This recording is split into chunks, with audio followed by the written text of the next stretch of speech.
कुठली आहे आणि संघटना कुठलीच्या संघटनेने निवेदन दिलं?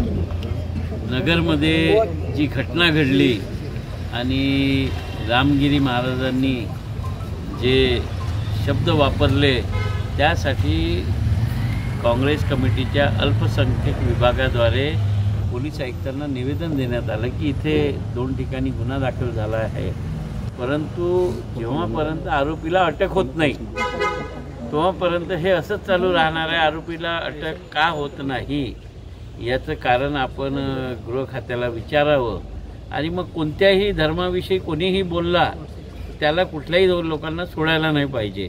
हीच भूमिका प्रशासनाची असली पाहिजे, सरकारची असली पाहिजे. आणि जर या घटनेला जर कोणी बढावा देत असेल तर हे आमचं नागपूर शहर हे सर्व धर्म समभावाचं प्रतीक आहे. आम्ही सर्व धर्माचे लोक इथं एकत्रित चांगले सगळ्या नांदतो, आम्ही सगळ्या सणांमध्ये एकत्रित असतो आणि आमच्या नागपूर शहराचं वातावरण खराब होऊ नये यासाठी नागपूर शहरातर्फे पोलीस आयुक्तांनी गृह विभागाशी बोलावं आणि नागपूर शहरातल्या लोकांची भूमिका सांगून आरोपीस लवकरात लवकर अटक करण्यात यावी अशी मागणी आम्ही केली. ठीक आहे, थँक्यू.